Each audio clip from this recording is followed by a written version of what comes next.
పొగ పీల్చినప్పుడు అది నేరుగా శ్వాసనాళాల గుండా లంగ్స్లోకి వెళ్తూ ఉంటుంది.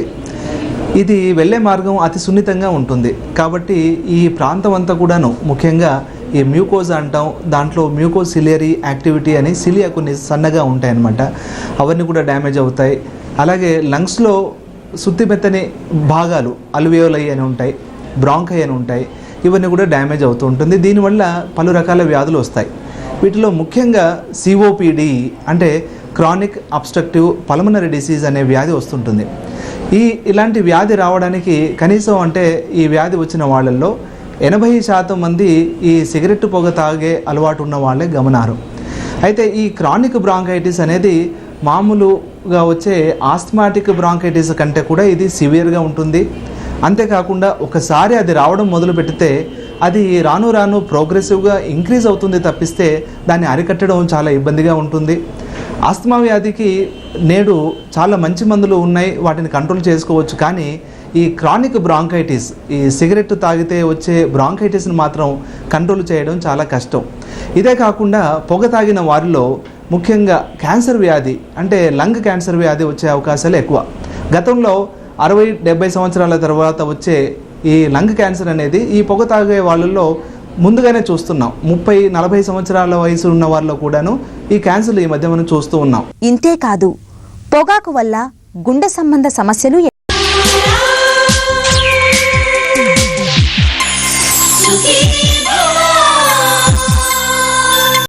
పొగ పీల్చినప్పుడు అది నేరుగా శ్వాసనాళాల గుండా లంగ్స్లోకి వెళ్తూ ఉంటుంది. ఇది వెళ్ళే మార్గం అతి సున్నితంగా ఉంటుంది. కాబట్టి ఈ ప్రాంతం అంతా కూడాను ముఖ్యంగా ఈ మ్యూకోజ్ అంటాం, దాంట్లో మ్యూకోసిలియరీ యాక్టివిటీ అని సిలియా కొన్ని సన్నగా ఉంటాయన్నమాట, అవన్నీ కూడా డ్యామేజ్ అవుతాయి. అలాగే లంగ్స్లో సుత్తిమెత్తని భాగాలు అల్వియోలై అని ఉంటాయి, బ్రాంకై అని ఉంటాయి, ఇవన్నీ కూడా డ్యామేజ్ అవుతూ ఉంటుంది. దీనివల్ల పలు రకాల వ్యాధులు వస్తాయి. వీటిలో ముఖ్యంగా సిఓపిడి అంటే క్రానిక్ అబ్స్ట్రక్టివ్ పల్మనరీ డిసీజ్ అనే వ్యాధి వస్తుంటుంది. ఇలాంటి వ్యాధి రావడానికి కనీసం ఈ వ్యాధి వచ్చిన వాళ్ళల్లో 80% మంది ఈ సిగరెట్ పొగ తాగే అలవాటు ఉన్న వాళ్ళే గమనార్హం. అయితే ఈ క్రానిక్ బ్రాంకైటిస్ అనేది మామూలుగా వచ్చే ఆస్మాటిక్ బ్రాంకైటిస్ కంటే కూడా ఇది సివియర్గా ఉంటుంది. అంతేకాకుండా ఒకసారి అది రావడం మొదలు పెడితే అది రాను రాను ప్రోగ్రెసివ్గా ఇంక్రీజ్ అవుతుంది తప్పిస్తే దాన్ని అరికట్టడం చాలా ఇబ్బందిగా ఉంటుంది. ఆస్తమా వ్యాధికి నేడు చాలా మంచి మందులు ఉన్నాయి, వాటిని కంట్రోల్ చేసుకోవచ్చు. కానీ ఈ క్రానిక్ బ్రాంకైటిస్, ఈ సిగరెట్ తాగితే వచ్చే బ్రాంకైటిస్ని మాత్రం కంట్రోల్ చేయడం చాలా కష్టం. ఇదే కాకుండా పొగ తాగిన వారిలో ముఖ్యంగా క్యాన్సర్ వ్యాధి అంటే లంగ్ క్యాన్సర్ వ్యాధి వచ్చే అవకాశాలు ఎక్కువ. గతంలో 60-70 సంవత్సరాల తర్వాత వచ్చే ఈ లంగ్ క్యాన్సర్ అనేది ఈ పొగ తాగే వాళ్ళల్లో ముందుగానే చూస్తున్నాం. 30-40 సంవత్సరాల వయసు ఉన్న వాళ్ళలో కూడాను ఈ క్యాన్సర్లు ఈ మధ్య మనం చూస్తూ ఉన్నాం. ఇంతే కాదు, పొగాకు వల్ల గుండె సంబంధ సమస్యలు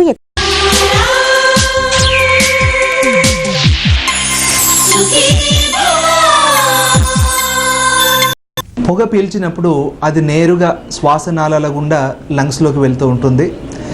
ఇది వెళ్ళే మార్గం అతి సున్నితంగా ఉంటుంది. కాబట్టి ఈ ప్రాంతం అంతా కూడాను ముఖ్యంగా ఈ మ్యూకోజ్ అంటాం, దాంట్లో మ్యూకోసిలియరీ యాక్టివిటీ అని సిలియా కొన్ని సన్నగా ఉంటాయన్నమాట, అవన్నీ కూడా డ్యామేజ్ అవుతాయి. అలాగే లంగ్స్లో సుత్తిమెత్తని భాగాలు అల్వియోలై అని ఉంటాయి, బ్రాంకై అని ఉంటాయి, ఇవన్నీ కూడా డ్యామేజ్ అవుతూ ఉంటుంది. దీనివల్ల పలు రకాల వ్యాధులు వస్తాయి. వీటిలో ముఖ్యంగా సిఓపిడి అంటే క్రానిక్ అబ్స్ట్రక్టివ్ పల్మనరీ డిసీజ్ అనే వ్యాధి వస్తుంటుంది. ఇలాంటి వ్యాధి రావడానికి కనీసం ఈ వ్యాధి వచ్చిన వాళ్ళల్లో 80% మంది ఈ సిగరెట్ పొగ తాగే అలవాటు ఉన్న వాళ్ళే గమనార్హం. అయితే ఈ క్రానిక్ బ్రాంకైటిస్ అనేది మామూలుగా వచ్చే ఆస్మాటిక్ బ్రాంకైటిస్ కంటే కూడా ఇది సివియర్గా ఉంటుంది. అంతేకాకుండా ఒకసారి అది రావడం మొదలు పెడితే అది రాను రాను ప్రోగ్రెసివ్గా ఇంక్రీజ్ అవుతుంది తప్పిస్తే దాన్ని అరికట్టడం చాలా ఇబ్బందిగా ఉంటుంది.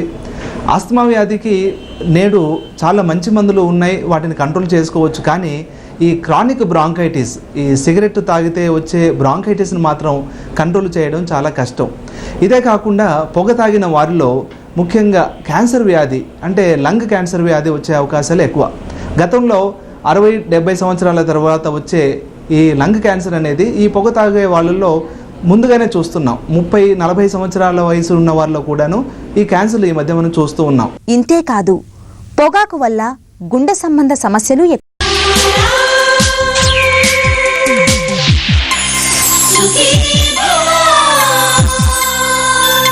పొగ పీల్చినప్పుడు అది నేరుగా శ్వాసనాళాల గుండా లంగ్స్లోకి వెళ్తూ ఉంటుంది.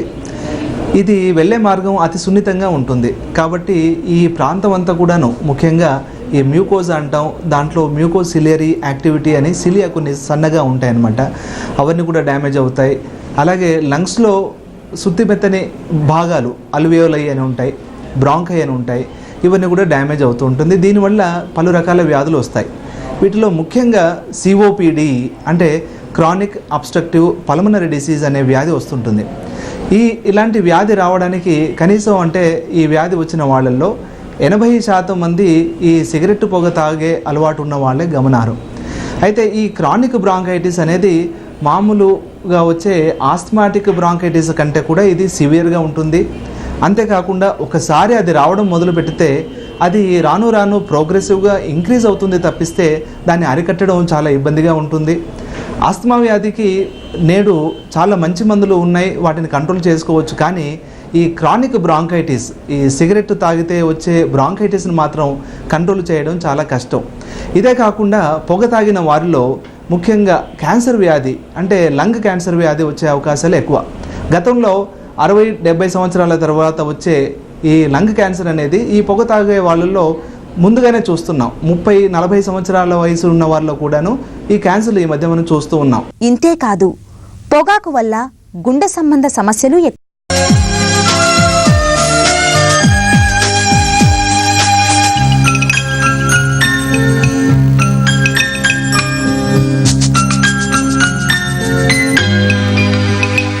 బీడీ, సిగరెట్, గుట్కా, పాన్, జర్దా మసాలా వంటివి ఒక్కసారి దీనికి రుచి మరిగితే ఇక అంతే. మనం వదిలేయాలనుకున్నా అవి మనల్ని వదిలేయవు, మన వెన్నంటే ఉంటాయి.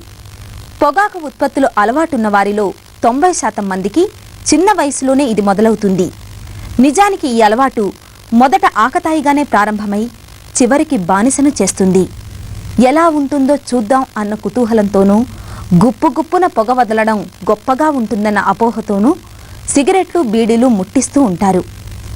తర్వాత పొగాకు బారి నుంచి తప్పించుకోలేక జీవితాంతం దాంతో సహజీవనం చేస్తుంటారు. ఇంతగా ఆకర్షితులవడానికి ఇంతకీ అందులో ఏముంది? సిగరెట్లో మంచిని అనుభవించే పదార్థం ఉంది, అలాగే ప్రాణాంతకం చేసే కెమికల్స్ ఉన్నాయి. ఈ మంచిగా ఫీల్ అవ్వడానికి కారణం ఏంటంటే నికోటిన్ అనే పదార్థం ఉంటుంది. ఈ నికోటిన్ మనిషిని అడిక్ట్ చేయడానికి, బానిస చేయడానికి కారణం. అలాగే నికోటిన్తో పాటు 300కు పైగా పాయిజనస్ కెమికల్స్ కూడా ఉన్నాయి.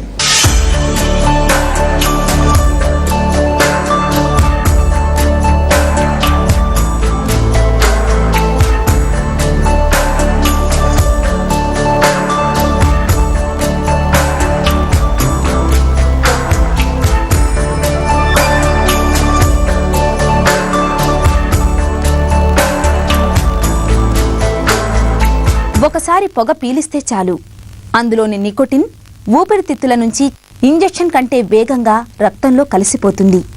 10 నుండి 16 సెకన్లలోనే మెదడును చేరుకుంటుంది. దీంతో రక్త ప్రసరణ వేగం పెరిగి వెంటనే కొత్త ఉత్సాహం, చురుకుదనం లభిస్తాయి.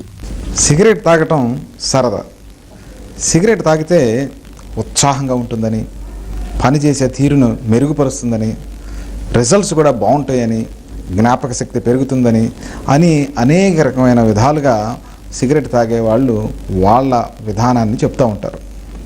మరి సిగరెట్ తాగితే నికోటిన్ శరీరంలో చేరి ఈ విధమైన మనోభావాలను పెంచుతుంది. కొంతమందికి మానసికంగా కూడా చాలా శక్తిని సాధించి పెడుతుంది. దానితో పాటు నికోటిన్ పక్కనే ఉన్న పాయిజనస్ కెమికల్స్ శరీరంలో చేరి శరీరంలోని అనేక భాగాలని దెబ్బతీస్తాయి. ఉదాహరణకి ఊపిరితిత్తులు, గుండె, రక్తనాళములు, బ్లాడరు, యూరినరీ బ్లాడర్, ఇలా అనేకమైన భాగాలని ఈ క్యాన్సర్కి, మరైన జీవితంలో కష్టపడే జబ్బులకి గురి చేస్తూ ఉంటుంది. అయితే ఈ నికోటిన్ మన శరీరంలో ఎక్కువసేపు ఉండదు. దీని ప్రభావం 20 నిమిషాల నుంచి 2 గంటల్లోపే తగ్గిపోతుంది. పొగాకు తాగటం వల్ల కానివ్వండి, నవటం వల్ల కానివ్వండి లేదా నశ్యంలాగా పీల్చడం వల్ల కానివ్వండి ఎన్నో అనర్థాలు ఉన్నాయి ఆరోగ్యానికి. యుక్త వయసులో అంటే 20-30 సంవత్సరాల వయసు వాళ్ళు సిగరెట్లు విపరీతంగా కాల్చినప్పుడు వారికి ముఖ్యంగా TAO అంటే థ్రాంబో యాంజైటిస్ అబ్లిటరెన్స్ బర్జెస్ డిసీజ్ అనే ఒక జబ్బు వస్తుంది. దానివల్ల కాళ్ళలో రక్త ప్రసారం తగ్గిపోయి కాళ్ళు కోల్పోయే అవకాశం ఉంది. గ్యాంగ్రీన్ ఫామ్ కావడం వల్ల కాళ్ళు యాంపుటేషన్ అంటే కాళ్ళు తీసేయవలసి వస్తుంది. బర్జెస్ వ్యాధి ఎక్కువగా 20 సంవత్సరాల నుంచి 40 సంవత్సరాల వయసున్న వాళ్లలో కనిపిస్తుంది. సన్నటి నాజూకు రక్తనాళాలైన ధమనులు సిరలు పాడవుతాయి. దీంతో రక్తనాళాలు సన్నబడి సంకోచిస్తాయి. రక్తనాళాల్లో గడ్డలు ఏర్పడి రక్త ప్రసరణకు ఆటంకం ఏర్పడుతుంది.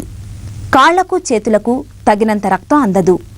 కాళ్ళు రెండూ తీసేయాల్సిన పరిస్థితులు తలెత్తుతాయి. కేవలం చిన్నతనంలో సరదాగా మొదలుపెట్టిన సిగరెట్ కాళ్ళు తీసేయాల్సిన పరిస్థితి తీసుకొచ్చిందంటే నమ్మశక్యంగా అనిపించకపోవచ్చు. కానీ అలాంటి వాస్తవ సంఘటనల్ని ఒక్కసారి చూశాక మన అభిప్రాయాల్ని మనం తప్పక మార్చుకుంటాం. ఇతని పేరు షఫీ. వయస్సు 33 సంవత్సరాలు. ఇతనిది కర్ణాటక రాష్ట్రంలోని గుల్బర్గా. వృత్తిరీత్యా పోలీస్ కానిస్టేబుల్. ప్రస్తుత పరిస్థితి ఒక కాలు కోల్పోయి మరో కాలు దెబ్బతిని హైదరాబాద్ నిజామ్స్ ఆసుపత్రిలో చికిత్స పొందుతున్నాడు. అందుకారణం ఆకతాయిగా మొదలుపెట్టిన సిగరెట్. విశేషమేమిటంటే ఒక్కసారి కాలు దెబ్బతిన్నప్పుడు డాక్టర్లు సిగరెట్ మానేయమని సలహా ఇచ్చినా ఇతను మానేయలేదు. ఫలితం ఒక కాలు పోగొట్టుకున్నాడు. కనీసం తర్వాతైనా మానేశాడా అంటే అదీ లేదు. కొద్ది రోజుల తర్వాత తిరిగి పొగ తాగడం మొదలుపెట్టాడు. దీంతో ఇప్పుడు రెండో కాలు కూడా దెబ్బతింది. ఇప్పుడు బుద్ధిగా సిగరెట్ తాగడం మానేశాడు. पिक्चर वगैरह देखकर एक स्टाइल बना लिया सिगरेट पीने को. दुनिया वालों के लिए अच्छा सा मैसेज है, यानी कि स्मोकिंग करने का नतीजा आप देख रहे हैं. मुझे मैं एक ज़िंदा मिसाल हूँ दुनिया वालों के लिए. आप मुझे देखकर स्मोकिंग, गुटखा, ये सब को सारी चीज़ें बंद कर दीजिए. आपके लिए भलाई होगी, वरना आपका भी अंजाम इससे बुरा भी हो सकता है.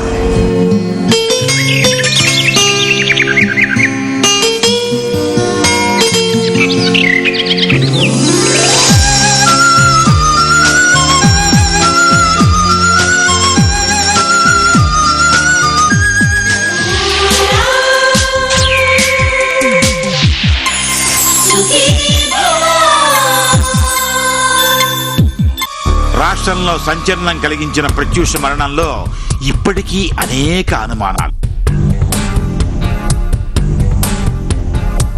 కేసు పరిశోధనలో పోలీసుల వైఫల్యాలు, రాష్ట్ర ప్రజలంతా ఆసక్తిగా ఎదురుచూసిన ఒక సినీ నటి మృతి కేసునే ఇలా నీరుగార్చితే ఇంకా సాధారణ కేసుల సంగతి ఏమిటి? అడుగడుగున అసమర్థతని చాటుకున్న పోలీసుల పరిశోధనలో చివరికి తేలిన నిజాలు ఏమిటి? బెయిల్ మీద బయటికి వచ్చిన సిద్ధార్థ రెడ్డి ఇప్పుడు ఏమంటున్నాడు? ప్రత్యేక కథనం వెన్నెల ఈ రోజు 8:30 ప్రసారం అయ్యే నేరాలు ఘోరాల్లో చూడండి.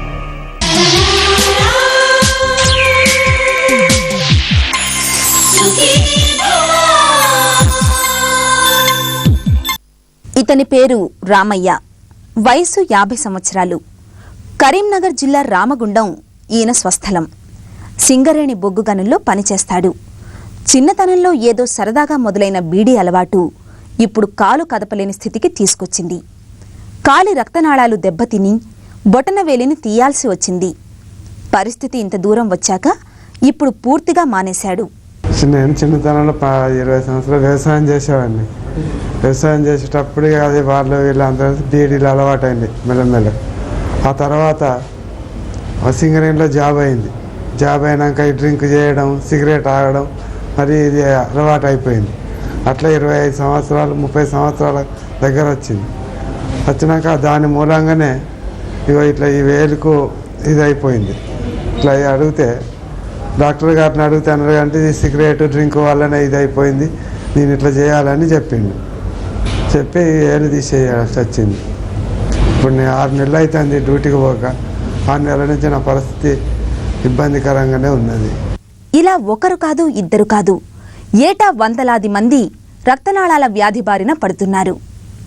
చిన్నతనంలోనే పొగ తాగడం వల్ల కలిగే దుష్ప్రభావాల చిట్టా చాంతాడంత పెద్దది. అతి చిన్న వయసులోనే కొంతమంది మన గ్రామ ప్రాంతాల్లో స్కూలు పోయే ఏజ్లో సిగరెట్ కానీ బీడీ కానీ తాగి రక్తనాళాలను పాడు చేసుకుంటున్నారు. ఈ చిన్న వయసులో కనుక సిగరెట్లు తాగి 10 నుంచి 15 సంవత్సరాలు అంటే కాలేజీ టైంకి వచ్చేసరికి వాళ్ళ రక్తనాళాలు సన్నబడిపోయి టీఏఓ అనే జబ్బు వస్తుంది. మరి పెద్దతనంలో సిగరెట్ చుట్టా తాగే వాళ్ళకు వచ్చే జబ్బుకి దీనికి చాలా తేడాలు ఉన్నాయి. ఇది ముఖ్యంగా 8వ తరగతి 9వ తరగతి చదివే పిల్లలు స్కూల్లో కనుక సిగరెట్ తాగడానికి అలవాటు పడితే 22-23 సంవత్సరాలు వచ్చేసరికి వాళ్ళ రక్తనాళాలని సన్నగా అయిపోయి కాళ్ళు వేళ్ళు ఒక్కొక్కసారి నల్లగా అయిపోయి తీసివేయాల్సిన ప్రమాదం కూడా ఏర్పడుతుంది. సిగరెట్ మానడం వల్ల వచ్చే బెనిఫిట్ ఏమిటి, మంచి మాట ఏమిటి అని అడుగుతుంటారు. ముఖ్యంగా క్యాన్సర్కి సంబంధించిన ప్రమాదాలు రిస్కులు కూడా 50 నుంచి 60% మొట్టమొదటి కొన్ని సంవత్సరాల్లోనే తగ్గిపోతుంది. మరి 10-15 సంవత్సరాల తర్వాత అతి తక్కువ రిస్క్ మాత్రమే ఉంటుంది. అయితే ఈ రిస్క్ మామూలుగా సిగరెట్ తాగిన వాళ్ళకంటే కొద్దిగా ఉంటూనే ఉంటుంది. అదేవిధంగా గుండె జబ్బు రక్తనాళాల జబ్బుల గురించి ఆలోచిస్తే మొట్టమొదటి సంవత్సరంలోనే 50 నుంచి 60% రిస్క్ పడిపోతుంది. అంటే గుండె జబ్బులు వచ్చే ప్రమాదం చాలా తొందరగా తగ్గిపోతుంది. అంతేకాకుండా ఇదే పేషెంట్లను కనుక మనం 15 సంవత్సరాలు కనుక ఫాలో అయితే ఆ రిస్క్ అనేది కంప్లీట్గా పోతుంది. మళ్ళా గుండె జబ్బుల గురించి ఆలోచించాల్సిన అవసరం ఉండదు. మరొక విషయం గుర్తుపెట్టుకోవాలి, ఒక్క సిగరెట్ మానేస్తేనే చాలా బెనిఫిట్ వస్తుందానికి ఉదాహరణగా గుండె జబ్బు ఆపరేషన్లు, బైపాస్లు, స్టెంటింగ్లు ఈ విధంగా మందులు వాడుకునే వాళ్ళు సిగరెట్ ఒక్కటి మానేస్తే 60% బెనిఫిట్ పొందవచ్చు. సిగరెట్ను మనం కాల్చితే అది మన శరీరంలోని అణువణువును కాల్చేస్తుంది. నోటి నుంచి మూత్రాశయం వరకు ఎన్నో చోట్ల క్యాన్సర్లకు కారణమవుతుంది. ముందుగా నోరు. ఎక్కువగా పొగాకు కానీ లేకపోతే ఈ పాన్ కానీ తర్వాత జర్దా అంటాము, ఇలాంటి పదార్థాలు నోట్లో పెట్టుకొని నములుతూ ఉంటారు కాన్స్టెంట్గా. వాళ్ళకి దీన్ని సబ్మ్యూకస్ ఫైబ్రోసిస్ అంటాం. సబ్మ్యూకస్ ఫైబ్రోసిస్ అంటే మామూలుగా మనం నోరు 4 వేళ్ళు పట్టేంత తెరవగలుగుతాం. అది కాకుండా క్రమీణంగా మెల్లిమెల్లిగా నోరు చిన్నగా అవుతా పోతుంది. అది ఎంతవరకు వస్తుందంటే పళ్ళు తగిలిపోయి నోరు అసలు తిరిగి రాకుండా అయిపోతుంది. 80 to 90% స్మోకింగ్ చేసి ఈ పాన్ పరాగ్ ఇలాంటివి తీసుకుంటూ ఆల్కహాల్ తీసుకునే వాళ్ళకి 80% నుంచి 90% వరకు వీళ్ళకి ఈ క్యాన్సర్ వస్తుందమ్మా. నోటి తర్వాత మరో ప్రధాన భాగం గొంతు. పొగ తాగడం వల్ల గొంతులో ఉన్నటువంటి చర్మంలో కొన్ని రకాల మార్పులు సంభవించి గొంతు క్యాన్సర్ వచ్చే అవకాశం ఉంది. ఇది హైపోఫారింగ్స్ అంటాము, లారింగ్స్ అంటాము. అంటే లారింగ్స్ అంటే స్వరపేటిక, హైపోఫారింగ్స్ అంటే అన్నవాహిక యొక్క తొలి భాగం అండి. ఈ రెండిట్లో కూడా క్యాన్సర్ వచ్చినప్పుడు ఆహారం తీసుకోవడంలో నొప్పి రావడం, తీసుకోవడంలో కష్టపడడం, తర్వాత గొంతులో నుంచి రక్తం రావడం, స్వరంలో మార్పు అంటే వాయిస్ చేంజ్ అవ్వడం జరుగుతాయి. అంతేకాకుండా ఈ మెడలో కంతులు కూడా మొదలవుతాయండి. పొగాకు మన జీర్ణ వ్యవస్థపై కూడా తీవ్ర ప్రభావాన్ని చూపుతుంది. పొగాకు వల్ల మన శరీరానికి చాలా హాని జరగవచ్చు. పొగాకు అంటే సిగరెట్ తాగటం వల్ల కానీ, బీడీ తాగటం వల్ల కానీ, అదేవిధంగా గుట్కా తీసుకోవటం వల్ల, ఇవన్నిటి వల్ల కూడా మన శరీరానికి చాలా జబ్బులు రావచ్చు. ఉదాహరణంగా మనకి దీనివల్ల వచ్చేది లంగ్ క్యాన్సర్ అని తెలుసు అందరికీ, క్యాన్సర్ రావచ్చు. అదేవిధంగా మన జీర్ణకోశ వ్యాధి కూడా చాలా రావచ్చు పొగాకు వల్ల. మనకి అల్సర్స్ రావచ్చు, నోట్లో కానీ లేకపోతే కడుపులో కానీ పుండుల్లాగా రావచ్చు. అదేవిధంగా ప్యాన్క్రియాస్లో క్యాన్సర్ రావచ్చు. ఈ పొగాకు వల్ల అసిడిటీ ఎక్కువైపోయి విపరీతమైన కడుపు మంట వచ్చి ఆకలి తగ్గిపోయి మన బాడీ అంతా తగ్గిపోయి చాలా రకాలైన డేంజర్స్ ఉండొచ్చు పొగాకు వల్ల. ఈ పొగాకు ఆపితే ఇవన్నీ కూడా చాలా వరకు రివర్స్ అయిపోతాయి, అసిడిటీ తగ్గిపోతుంది, అల్సర్స్ మానిపోతాయి. కానీ ఇవి ఆపకపోతే మాత్రం మనం ఎంత మందులు ఇచ్చినా కూడా ఇవన్నీ కూడా ఈ జబ్బులు తగ్గవన్నమాట. ఇక అన్నిటికంటే ప్రధానంగా పొగాకు వల్ల ఇబ్బందులు పడే అవయవం ఊపిరితిత్తులు. పొగ పీల్చినప్పుడు అది నేరుగా శ్వాసనాళాల గుండా లంగ్స్లోకి వెళ్తూ ఉంటుంది. ఇది వెళ్ళే మార్గం అతి సున్నితంగా ఉంటుంది. కాబట్టి ఈ ప్రాంతం అంతా కూడాను ముఖ్యంగా ఈ మ్యూకోజ్ అంటాం, దాంట్లో మ్యూకోజ్ సిలియరీ యాక్టివిటీ అని సిలియా కొన్ని సన్నగా ఉంటాయన్నమాట, అవన్నీ కూడా డ్యామేజ్ అవుతాయి. అలాగే లంగ్స్లో సుత్తిమెత్తని భాగాలు అల్వియోలై అని ఉంటాయి, బ్రాంకై అని ఉంటాయి, ఇవన్నీ కూడా డ్యామేజ్ అవుతూ ఉంటుంది. దీనివల్ల పలు రకాల వ్యాధులు వస్తాయి. వీటిలో ముఖ్యంగా COPD అంటే క్రానిక్ అబ్స్ట్రక్టివ్ పల్మనరీ డిసీజ్ అనే వ్యాధి వస్తుంటుంది. ఇలాంటి వ్యాధి రావడానికి కనీసం అంటే ఈ వ్యాధి వచ్చిన వాళ్ళల్లో 80% మంది ఈ సిగరెట్ పొగ తాగే అలవాటు ఉన్న వాళ్ళే గమనార్హం. అయితే ఈ క్రానిక్ బ్రాంకైటిస్ అనేది మామూలుగా వచ్చే ఆస్మాటిక్ బ్రాంకైటిస్ కంటే కూడా ఇది సివియర్గా ఉంటుంది. అంతేకాకుండా ఒకసారి అది రావడం మొదలు పెడితే అది రాను రాను ప్రోగ్రెసివ్గా ఇంక్రీజ్ అవుతుంది తప్పిస్తే దాన్ని అరికట్టడం చాలా ఇబ్బందిగా ఉంటుంది. ఆస్తమా వ్యాధికి నేడు చాలా మంచి మందులు ఉన్నాయి, వాటిని కంట్రోల్ చేసుకోవచ్చు. కానీ ఈ క్రానిక్ బ్రాంకైటిస్, ఈ సిగరెట్ తాగితే వచ్చే బ్రాంకైటిస్ని మాత్రం కంట్రోల్ చేయడం చాలా కష్టం. ఇదే కాకుండా పొగ తాగిన వారిలో ముఖ్యంగా క్యాన్సర్ వ్యాధి అంటే లంగ్ క్యాన్సర్ వ్యాధి వచ్చే అవకాశాలు ఎక్కువ. గతంలో 60-70 సంవత్సరాల తర్వాత వచ్చే ఈ లంగ్ క్యాన్సర్ అనేది ఈ పొగ తాగే వాళ్ళల్లో ముందుగానే చూస్తున్నాం. 30-40 సంవత్సరాల వయసు ఉన్న వాళ్ళలో కూడాను ఈ క్యాన్సర్లు ఈ మధ్య మనం చూస్తూ ఉన్నాం. ఇంతే కాదు, పొగాకు వల్ల గుండె సంబంధ సమస్యలు ఎక్కువే. పొగాకు మనం దాన్ని ఏ విధంగా సేవించినా కూడా అది మానవ శరీరానికి హాని కలగజేస్తుంది. పొగాకులో అనేక రకాల రసాయనాలు ఉంటాయి. ఇవి రక్తనాళాలకి చెరుపు చేస్తాయి. రక్తనాళాల లోపల ఒక సున్నితమైన పొర ఉంటుంది, దాన్ని మనం ఎండోథీలియా అంటాం. ఈ పొగాకులోని రసాయనాలు ఈ ఎండోథీలియానికి హాని కలిగించి దాంట్లో సున్నితత్వాన్ని పోగొడతాయి. అందువల్ల ఎథెరోస్క్లెరోసిస్ అనేటువంటి ఒక వ్యాధి వస్తుంది. ఈ వ్యాధి రక్తనాళాలు ఎక్కడుంటే అక్కడ, అంటే హృదయానికి కావచ్చు, మెదడుకి కావచ్చు, కాళ్ళకు కావచ్చు, ఎక్కడైనా కూడా చెరుపు చేస్తుంది. ప్రత్యేకించి మనం గమనించినట్లయితే చిన్న వయసులో ఉన్న వాళ్ళకి, 45 సంవత్సరాల లోపల ఉన్న వాళ్ళకి ఈ పొగాకు తాగడం వల్ల గుండె జబ్బు అనేది వస్తుంటుంది. పెద్దవాళ్ళు కూడా వస్తుంది, కానీ 45 సంవత్సరాల లోపల ఇది ప్రధానమైనటువంటి రిస్క్ ఫ్యాక్టర్ అనమాట. మేము గమనించింది 45 సంవత్సరాల లోపల గుండెపోటు వచ్చిన వాళ్ళలో 80% మందికి ప్రధానమైన కారణం పొగాకు తాగడం. కాబట్టి ఈ పొగాకు సేవించడం అనేది గుండెకి ఏమాత్రం మంచిది కాదు. దీన్ని మానేందుకు అన్ని రకాలుగా ప్రయత్నం చేయాలి. అసలు దీనికి బానిసలు అవ్వకుండానే చిన్నతనం నుంచి మనం సమాజంలో ఒక ఉద్యమాన్ని తీసుకొచ్చినట్లయితే ముందు ముందు ఈ పొగాకు ద్వారా సంభవించే మరణాలను చాలా వరకు అరికట్టచ్చు. చిన్నతనంలోనే పొగ తాగడం వల్ల కంటి సంబంధ సమస్యలు వస్తాయి. ముఖ్యంగా ఈ మధ్యలో జరిగిన రీసెర్చ్లో తేలింది ఏంటంటే ధూమపానం వల్ల కొందరికి క్యాట్రాక్ట్ వచ్చే రిస్క్ ఎక్కువగా ఉండొచ్చని అంచనా. అట్లాగే ధూమపానం చేస్తున్న వాళ్ళలో ఒక్కొక్కసారి కంటి లోపల నరాలు వీక్ అయిపోయి మెల్లిమెల్లిగా చూపు పూర్తిగా దెబ్బతినిపోయే అవకాశం కూడా ఉంది. అందుకని చెప్పేసి ధూమపానం చేయడం వల్ల కంటికి కూడా నష్టాలు ఉంటాయి. దాన్ని కూడా మనం గుర్తుంచుకుని ధూమపానం తగ్గించుకుంటే మంచిది. పొగాకు తినడం, కాల్చడం వల్ల యువతలో సెక్స్, మానసిక సమస్యలు ఉత్పన్నమవుతున్నాయి. చిన్న వయసులో సరదాకి ఫ్రెండ్స్తో పాటు సిగరెట్ అలవాటైన వాళ్ళు జీవితాంతం ఇది ఆపే ప్రయత్నంలోనే ఉంటూ ఉంటారు. ఈ కష్టం కంటే ముందే టీనేజర్స్కి వివరించి ఈ అలవాటు చేసుకోకుండా ఉండగలిగితే మరీ మంచిది.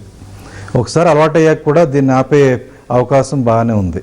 కానీ దీనికి ముఖ్యంగా కావాల్సింది ఒక దృఢ నిశ్చయం. ఏదో రోజు ఆపుతం కాకుండా ఒక రోజు ముందే నిర్ణయించుకోండి. మీ బర్త్డే కావచ్చు, లేదా ఈ వరల్డ్ యాంటీ టొబాకో డే కావచ్చు, ఆ రోజు తప్పకుండా ఆపుదాం అని నిర్ణయించుకున్నాక మీ ఫ్రెండ్స్కి, మీ చుట్టాలకు కూడా అందరికీ తెలియజేయండి. వాళ్ళు కూడా మీ పరిసరాల్లో తాకుండా ఉంటే మీకు కూడా ఆపే అవకాశం పెరుగుతుంది. సిగరెట్ కాల్చితే ఇన్ని జబ్బులొస్తాయనే విషయం తాగేవారికి తెలియదా? అంటే తెలుసు, అయినా కాలుస్తారు.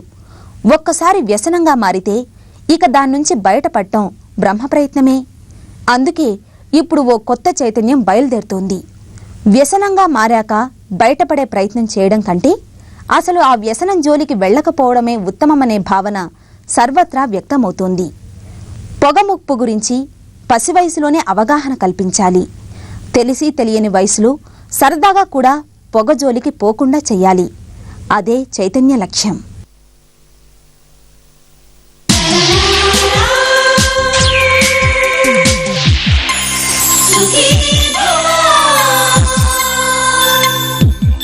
పిచ్చి కుక్క కరవకపోయినా దాని చొంగ మనిషి గాయానికి తగిలితే రేబిస్ వ్యాధి వచ్చే సూచనలున్నాయి. రేబిస్ వ్యాధి లక్షణాలు 10 రోజుల నుంచి 2 సంవత్సరాల్లోపు ఎప్పుడైనా రావచ్చు. పిచ్చి కుక్క కరిచిన వెంటనే 20 రోజుల నుంచి 40 రోజుల్లోపు చికిత్స చేయించుకోవడం అవసరం. మీ ఆరోగ్య సమస్యలకు నిపుణులైన వైద్యులు అందించిన సలహాలని, సూచనల్ని ఇప్పుడు